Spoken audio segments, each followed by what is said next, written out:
Evet değerli güreş severler, kısa bir reklam arasından sonra tekrar Muğla Fethiye Karaçulha Er Meydanı'nda baş pehlivanlık final müsabakası için şu anda son hazırlıklar yapılıyor. İsmail Balaban, Sarı Fırtına şu anda çok üşüdü. Isınıyor. Mustafa Batu'yu da final yapmak üzere davet ediyorlar. O da çok yoruldu. Takriben yani 1 saati aştı yapmış oldukları kapışma. 1,5 saate yakın bir kapışma. Ali Yanatma'yı kendi sahabe serisi önünde yarı finalde mağlup etti. Oysa ki gün başında güreş severler şunu söylüyorlardı: Ali Yanatma baş pehlivan olur diyorlardı. Böyle öngörüde bulunmak, herkes kendi yerinde, hani hep böyle bir tabir var ya. Bakın öyle olmadı. Öyle olacak diye bir durum söz konusu değil. Evet değerli güreş severler, gördünüz az önce baş pehlivan Ali Yanatma ile baş pehlivanımız Mustafa Batu güreşi puanlamada uzatma evresinde bitirdiler. Bu anlamda kocaman bir alkışla Mustafa Batu'yu her meydana davetimizi arz ediyoruz. Baş pehlivan Mustafa Batu.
Evet, baş pehlivan Mustafa Batu'ya kocaman bir alkış istiyorum. Yine baş pehlivanımız İsmail Balaban'a final müsabakası öncesi başarılar diliyoruz. Baş pehlivanlarımıza başarı dileklerini sunmak üzere güreşlerimizin tertip komite başkanı ve yine 2009-2014 yıllarında Kumluova'mızda belediye başkanlığı yapan, 2019 31 Mart yerel seçimleriyle Fethiye Belediye Başkanlığı'na göreve gelir gelmez tarihin, kültürün ve medeniyetlerin şehri, turizmin dünyaya açılan penceresi Fethiye'mizin değerine artı değerler katmak için gece gündüz demeden hizmet anlamında destanlar yazan Fethiye Belediye Başkanım Sayın Alim Karaca'yı alkışlarınızla her meydana davetini arz ediyorum.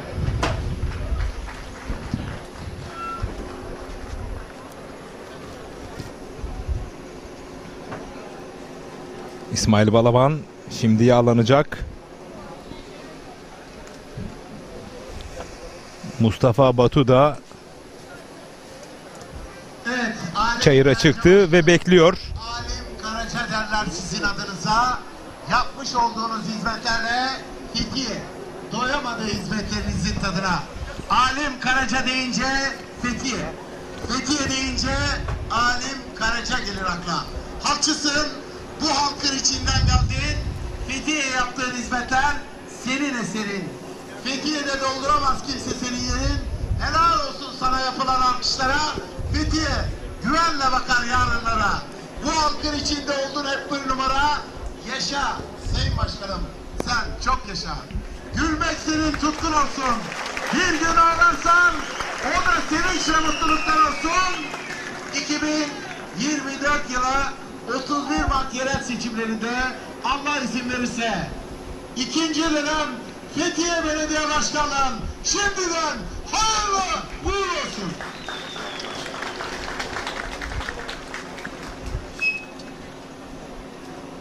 Evet, baş pehlivanlar final özelinde davet ediliyor. Biz sözü Cazgır Eminger'e bırakıyoruz.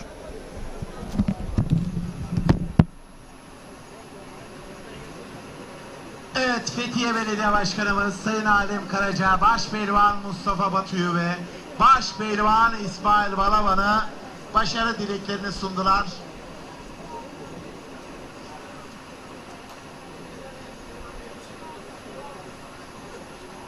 Evet, bu güzel tabloyu da şöyle coşkuyla alkışlıyoruz. Değerli başkanıma çok teşekkür ediyor. Alkışlarınızla protokole gönderiyoruz. Sağ olun, var olun Sayın Başkanım. Evet, değerli güreş severler, şu ana kadar yapılan güreşlerden memnun muyuz? Bu güreşlerin seneye bu er meydanlarında devam etmesini istiyor muyuz? Evet, değerli başkanım, bu alkışlar, bu evet sesleri sizler için. Sizlere teşekkür ediyoruz. Sağ olun, var olun. Değerli güreş severler, baş pehlivanlıkta final güreşi, yenen birinci olacak, yenilen de ikinci. Bakalım talih kuşu hangi baş pehlivanımızın başına konacak? Ne olursa olsun sonuç güreş kazanacak. Bu anlamda finale giden pehlivanlarımıza moral alkış istiyoruz. Antalya Büyükşehir Belediye Başkanım Sayın Muhittin Böcek adına güreşiyor. Yine bugün burada Yar Komisyon, Yar İnşaatlar Limited şirketlerinin sahibi, iş adamı Sayın Osman Yar adına güreşiyor. 2013-2017 yılları tarihi Kırkpınar baş pehlivanı. 2023 yılı tarihi Kırkpınar baş pehlivan finalisti İsmail Balaban, Antalya Elmalatçay.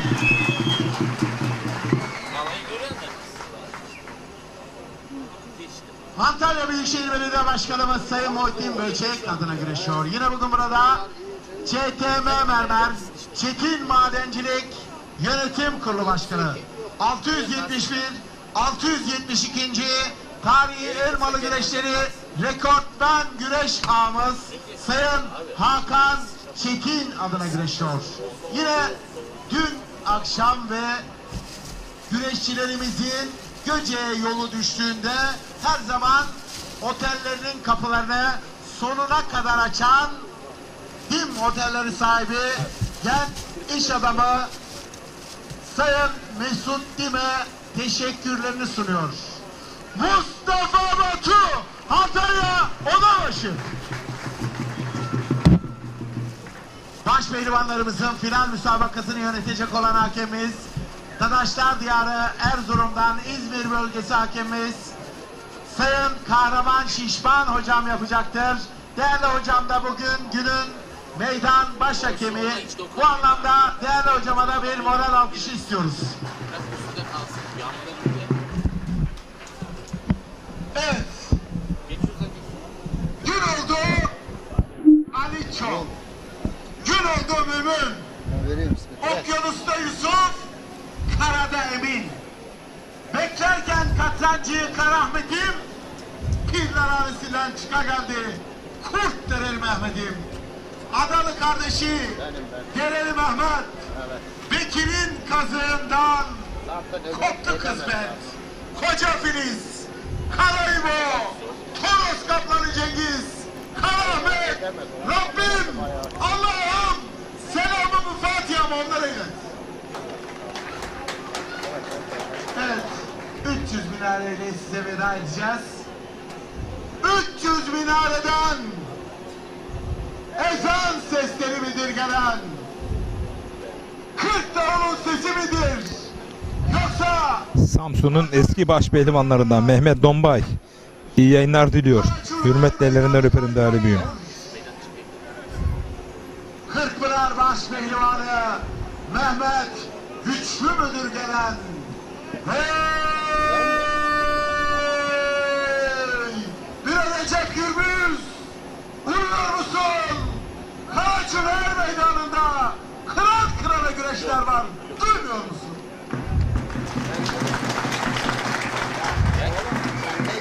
Saygılarımı sunuyorum. Baş pehlivanlarımıza şöyle salavattan sonra kocaman alkış istiyoruz. Allah Allah!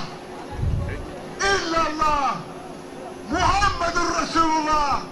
Baş pehlivanlarımıza hep beraber dualarla alkışlar diyelim maşallah. Haydi aslanlar! Allah devam etsin. Evet, bugün için son kez Allah Allah nidaları yükseldi. Muğla, Fethiye, Karaçulha Er Meydanı'nda Lider Haber TV, Ekin Türk TV ve Rumeli TV ortak canlı yayın ağıyla sezonun son organizasyonu ve sezonun son final güreşiyle karşınızdayız değerli güreş severler. Işıklar yakıldı. Yağmur dindi. Bakalım 2023 yılı yağlı güreş sezonunun son organizasyonunda baş pehlivanlığa kim uzanacak? Yorumlarınızı, mesajlarınızı Ekin Türk TV ve Lider Haber TV Facebook adresine yollayın.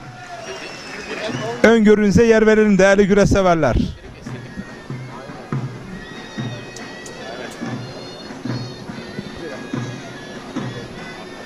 ...23 Nisan'da açmış olduğumuz 2023 yılı yağlı güreş sezonunu 12 Kasım bugün itibariyle kapatıyoruz.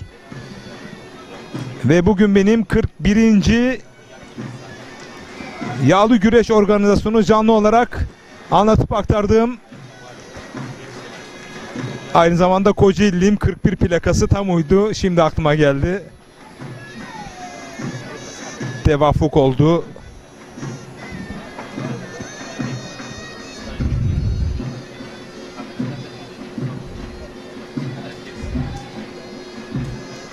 Geçen yıl 50'nin üzerinde canlı yayın sayısına ulaşmıştım. Bu yıl 41'de kaldı çünkü aynı gün yayınlamış olduğum farklı organizasyonların çakışması nedeniyle önümüzdeki yıl Allah kerim nefesimiz yettiğince, sağlığımız el verdiğince Rabbim sizleri bizlerden, bizleri sizlerden ayırmasın.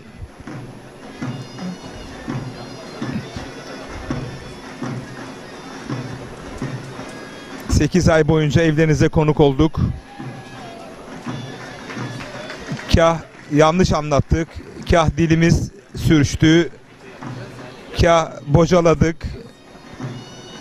mahcup olduk, utandık. Ama her şey siz Atasporumuz güreş için, güreşi anlatıp aktarmak için bu gayret ve çabamız. Haklarınızı helal edin.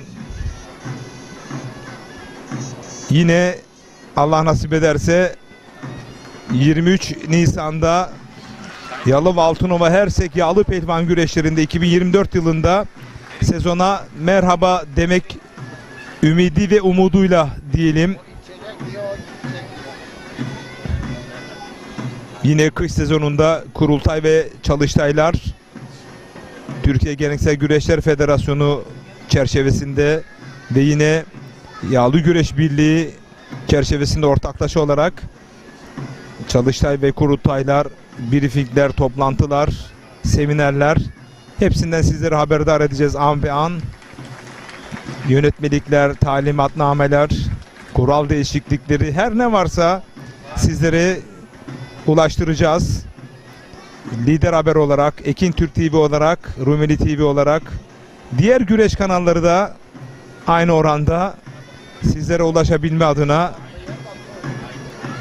mesai harcayacak.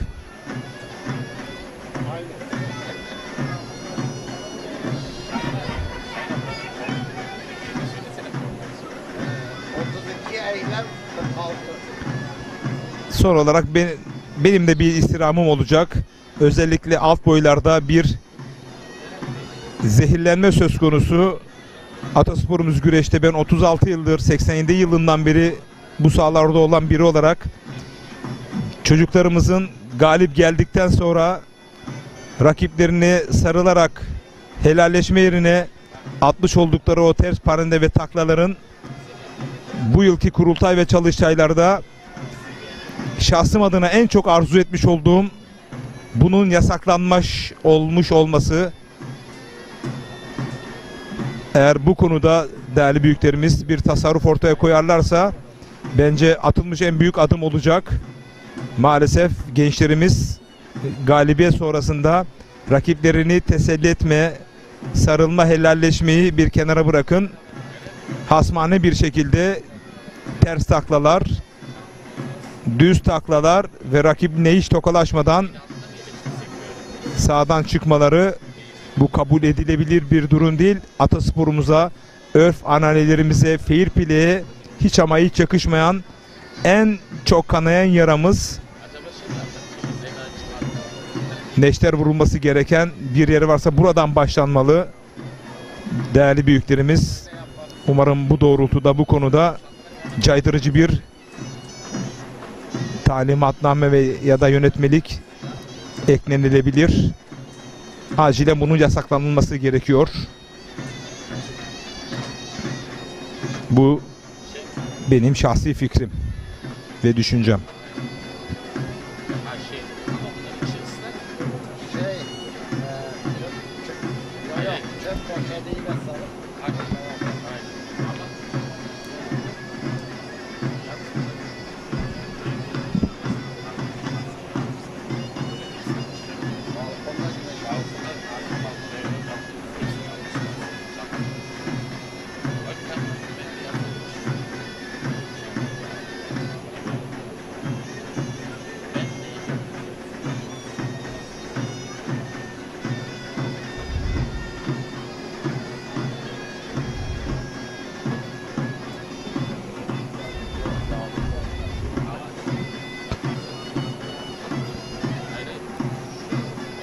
Baş pehlivanlık final anındayız. Değerli güreş severler. Dağlar. Dağlar. Dağlar. Evet. Ezanı Muhammed. Evet, ezanı Muhammedi okunduğundan işte az önce bahsetmiş olduğum o fair play'ler çerçevesinde rakibe saygı varken bir de İslami boyutta, uhrevi anlamda da ezana saygı vardır. Daha sonra rakibe saygı vardır. Dolayısıyla pehlivanlık cümlesinin içerisinde, güreşin içerisinde çok çok önemli ritüeller vardır. Bunları asla ama asla erozyona uğratmadan gelecek kuşaklara aktarılması gerekiyor. Bundaki hassasiyet zaruridir.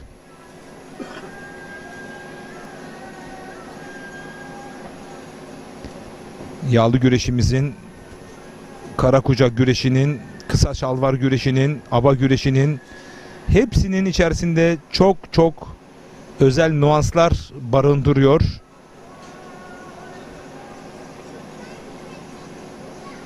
Özellikle Hatay'da yapılan aba güreşinde rakibini yendikten sonra değerli güreş severler ne yapıyorlar biliyor musunuz? Yendiği rakibini omuzluyor, sırtına alıyor ve kendi seyrisinin olduğu bölümü kadar götürüp onların önüne bırakıyor ve sarılıyor.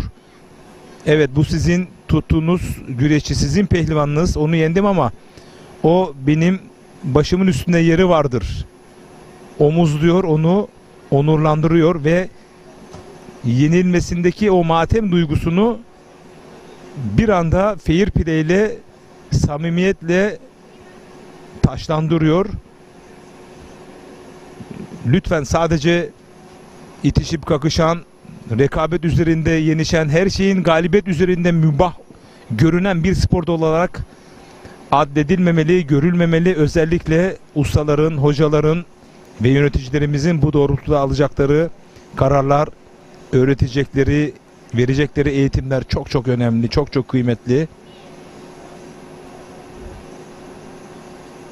Neyse ki bu şuurda olan bir Federasyon Başkanımız İbrahim Türkiş, Başkan Vekilimiz Sayın Şahin Opur, Yönetim Kurulu üyeleri, akil eski başpehlivan ustalarımız bu yıl çok hummalı bir geniş perspektifte çalışmalar yapıp atasporumuz güreşin değer ve saygınlığını arttırma noktasında çaba ve gayret sarf edecekler. Bundan hiçbir kuşkumuz, endişemiz yok.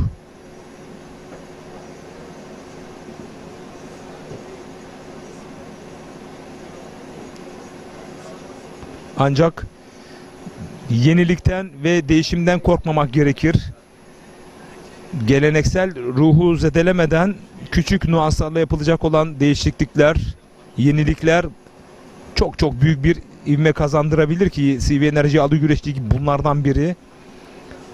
Herkes risk olduğu düşünülürken bir anda bütün güreş camiasının gündemine oturduğu CV Enerji Adı Güreş Ligi, farklı nüanslarla da yapılacak olan çalışmalar yine atasporumuzun değer ve saygınlığını kat ve kat artıracak, popülaritesini ve kazanımını arttıracak pehlivanlar nezdinde. Bir anda tek daldı İsmail Balaban, yan baş denedi Mustafa Batu.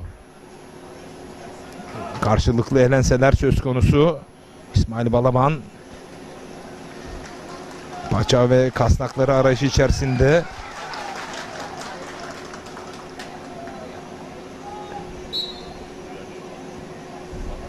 Bakın iki aynı kulübün güreşçisi ama nasıl kıran kırana güreşiyorlar. Evet, mazlumlara merhamet etmeyen yüreklerde vicdan aramam. Sonu ölüm olsun. İsmail Balaban'ın kasnaklardan hücumları güreş alanının dışına kadar taştı. Kıran kırana final müsabakası yapan baş pehlivanlarımıza şöyle öpüles ellerden coşkuyla yapılmayan alkışları alkışlar saymak.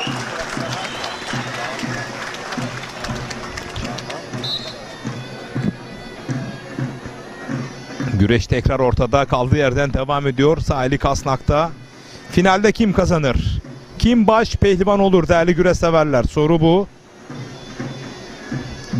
Lider Haber TV Facebook ve Ekin Türk TV Facebook adresine mesajlarınızı yollayın.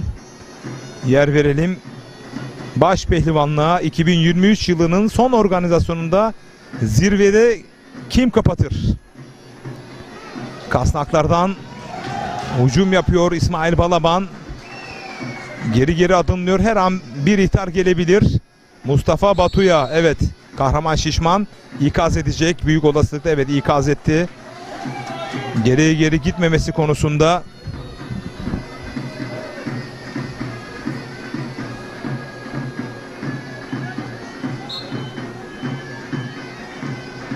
Tekrar mücadele ortada başladı.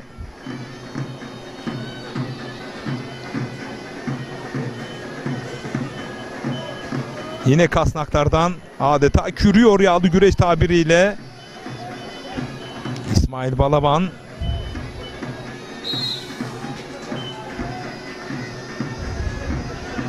Hasan Teker iyi yayınlar diliyor. Pehlivanlarımıza başarı dileklerinde bulunuyor. Eski pehlivan, Antalya Serik Spor Kulübü'nde eski başkanlarından değerli büyüğüm. İyi ki varsın Hasan Teker.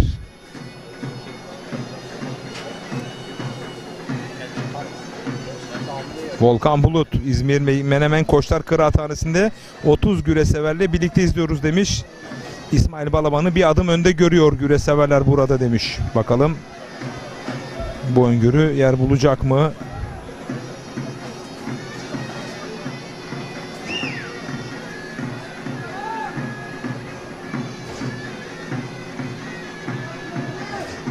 Artık bu hamlelerden sonra ihtar kaçınılmaz olacak.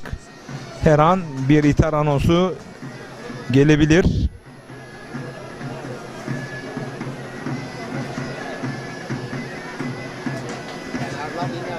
Evet, baş pehlivanlık güreşlerinde Mustafa Batu baş pehlivana kule hakem ekibi tarafından Mustafa Batu da kuleye doğru gidiyor. Mustafa Batu kuleye doğru gidiyor. Neden ihtarı bu kadar erken verdiniz? İtirazında bulunuyor. Kuleyi de ekranlara getirecek değerli yönetmenlerim. Evet. Kameramanlarımız. Evet. Servet Yıldız, eski başpehlivan ve MHK üyesi, çok deneyimli bir kule hakemlerinden MHK üyesi kendisi. Şu anda açıklama yapıyor Mustafa Batu'ya. Nedenini ve sebebini. Ama Mustafa Batu pek de tatmin olmamış gözüküyor. İsmail tezahüratları yükseldi.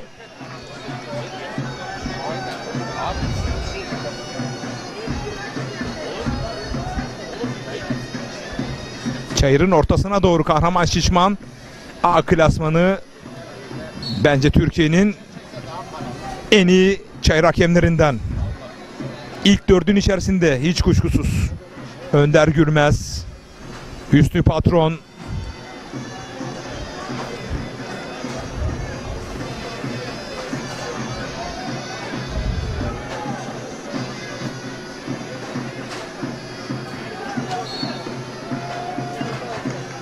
Oğuzhan Sarı, benim gözümde bu ilk dört çok kıymetli çayır hakemliklerinde.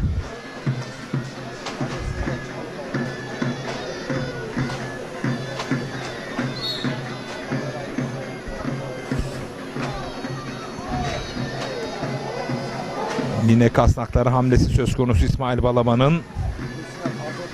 Bu kadar yağmurdan sonra.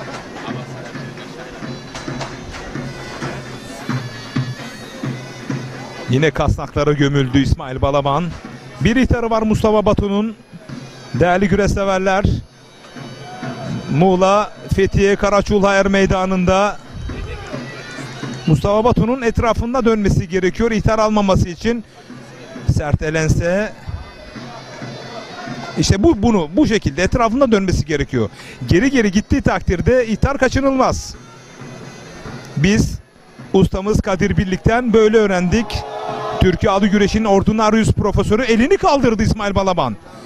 Mustafa Batu'nun elini kaldırdı değerli güreşseverler. Çok ilginç anlar yaşanıyor şu anda.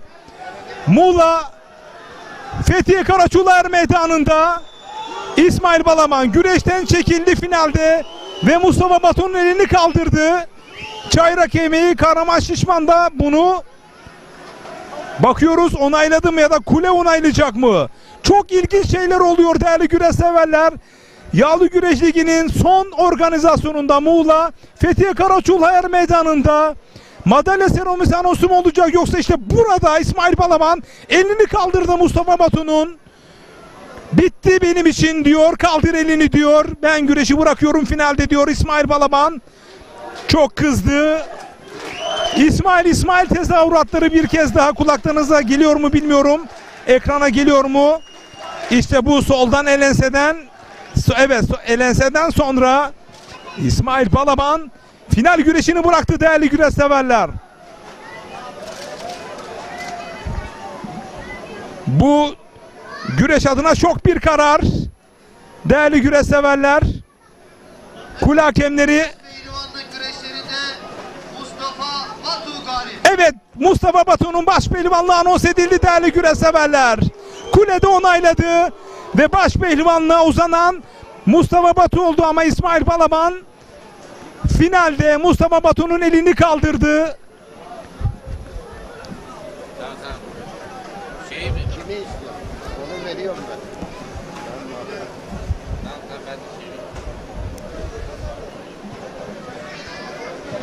Final güreşinde son anlarda çok ilginç olaylar oldu. İsmail Balaban'ın şu anda etrafındalar.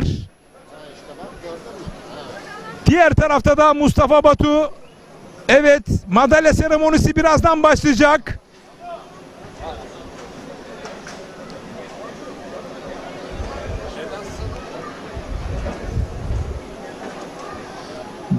Bu yıl hiç rastlamadığımız bir final sonu oldu değerli güreşseverler.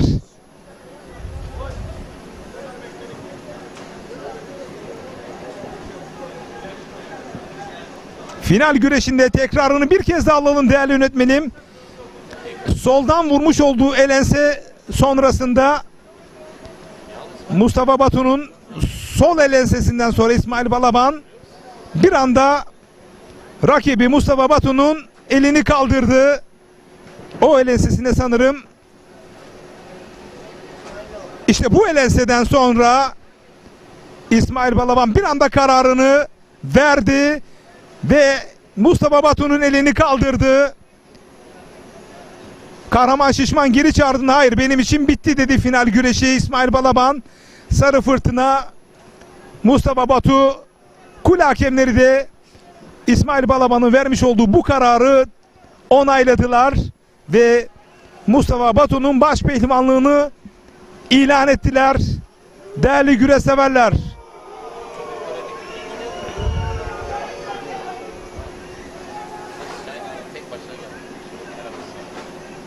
Ve şu anda da madalya seremonisi için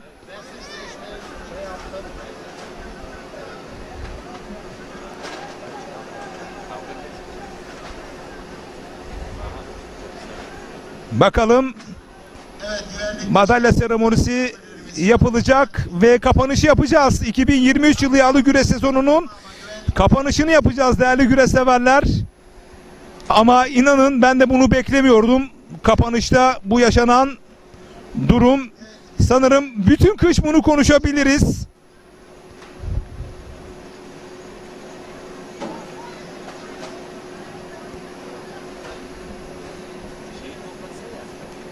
Çok ekstrem bir final oldu. Sonucu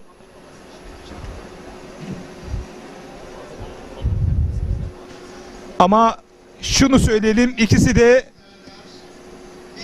centilmen baş pehlivanlar. Sanırım yıkandıktan sonra, tansiyonları düştükten sonra tekrar bir araya geleceklerdir.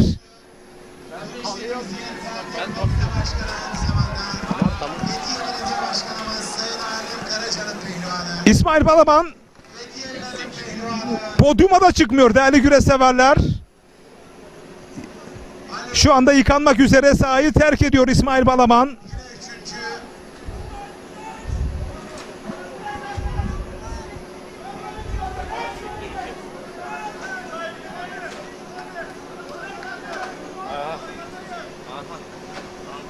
Evet, İsmail Balaban seyircileriyle, taraftarlarıyla,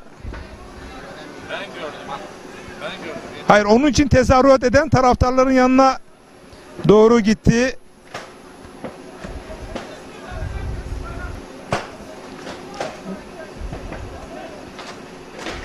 Çok ilginç bir gün yaşadık. 2023 yılı güreş sezonunun sonuna gelindiğinde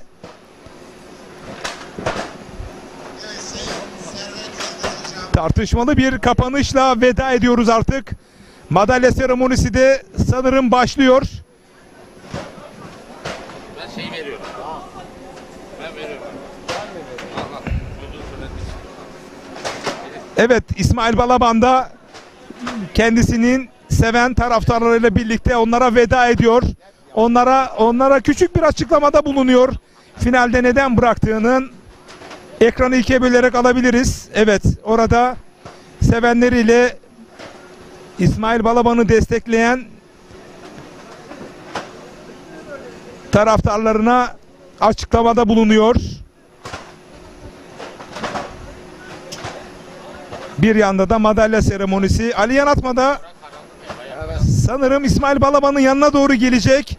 Ali Yanatma İsmail Balaban'ın yanına doğru gelecek. Evet, konuşacak sanırım, onun madalya seremonisine gelmesi için ikna mı edecek, ricacı mı olacak? Çok ilginç anlar yaşıyor. Şu anda yaşanıyor Muğla Fethiye Karaçulayır Meydanı'nda. Ali Yanatma bakalım.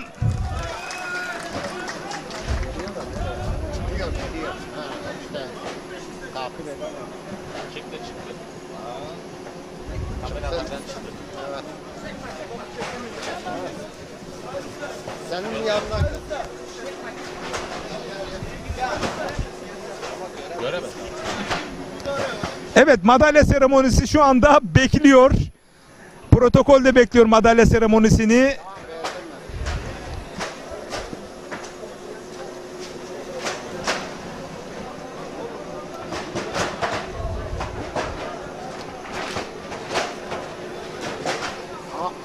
Bence de. Ya tamam.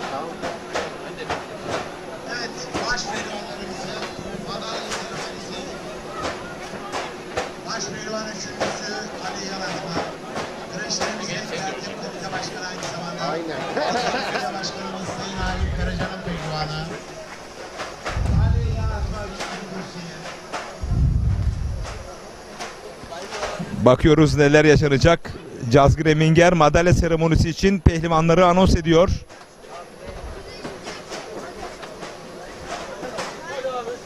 Eğer İsmail Balaban gelirse büyük takdir toplar. Ben gelmesini arzu ederim gerçekten. O Türkiye Alı Güreşi'nin sarı fırtınası. Küskünlükler, dargınlıklar olabilir ama seni seven güreş severlerin var, hayran kitlen var. Evet, İsmail Balaban tekrar döndü değerli güreş severler. İşte ona yakışan da buydu. Aliyan Atmar'la birlikte İsmail Balaban tekrar madalya seremonisi için çayıra çıktı. En azından başlıyor.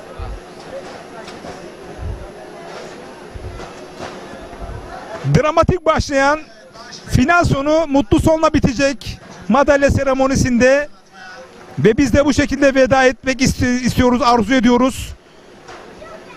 Bunun altını kalın bir çizgili çizmek isterim. Antalya Büyükşehir Belediye Başkanımız Sayın Muhittin Böceğin pehlivanı. Yine bugün burada Naz Oteller'in sahibi, Göcek'te faaliyet gösteren Naz Oteller'in sahibi, genç iş adamı Sayın Mesut Demir pehlivanı, Osman Aylon üçüncü. İkinci, Antalya Büyükşehir Belediye Başkanımız Sayın Muhittin Böceğin pehlivanı. Yine bugün burada Yar Komisyon, Yar İnşaat Limited şirketlerinin sahibi, iş adamı Sayın Osman Yarın pehlivanı ve İsmail Balaban ikinci. Daha iyi.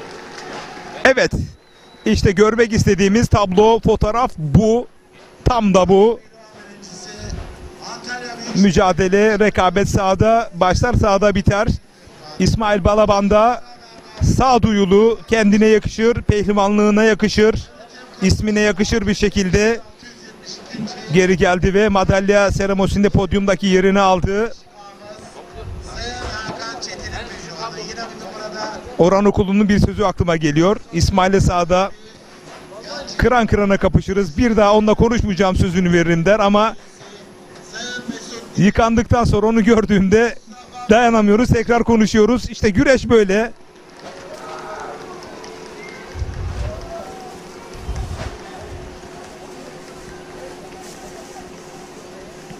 baş pehlivanlarımızın madalyalarını takdim etmek üzere.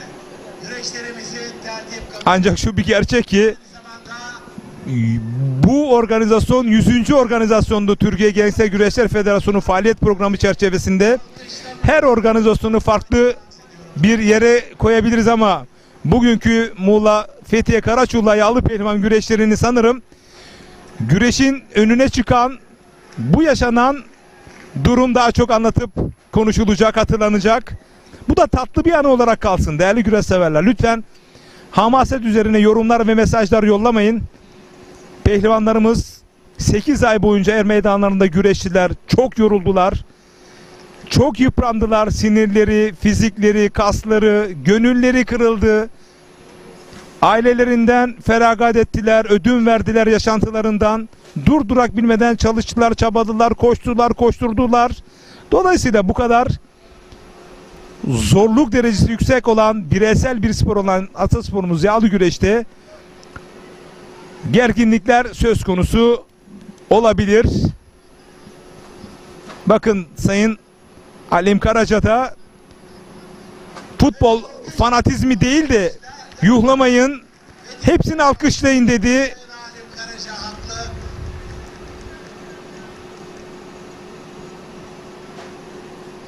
Bu adam şartlanıyor. Bence Emingen mikrofonu versen ne dediğini biz de duysak çok yerinde olur. Bence çok özel ve anlamlı cümleler kuruyor şu anda.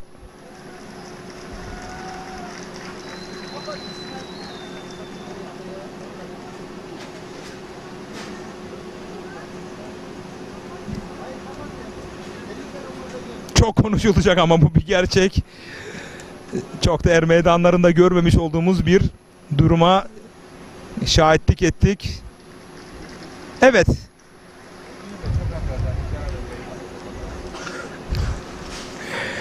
Lider Haber TV, Ekin Türk TV ve Rumeli TV ortak canlı yayın ağında yine tarihi bir gün ve tarihi bir organizasyon yağlı güreş adına anlatıp aktardık değerli güreş severler.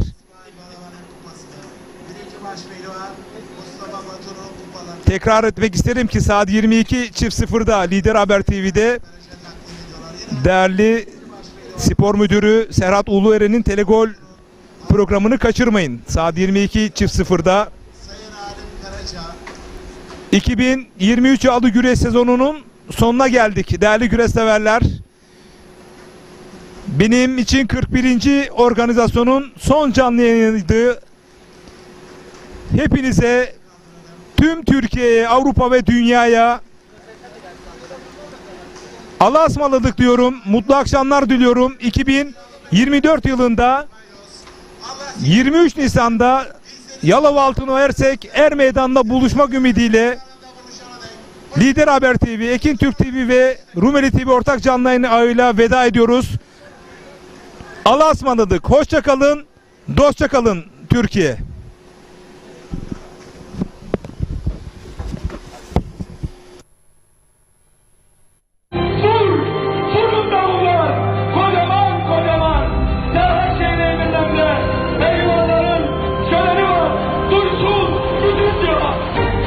Mehmet Yeşileş'in arasında güreş Recep Kara'ya doğru yükselmeye başladı. Eğer oradan koltuk altı tekrarlarsa tekrarladı. Bastırabilir. Kafayı sokup bastırdı. Bırakıyor.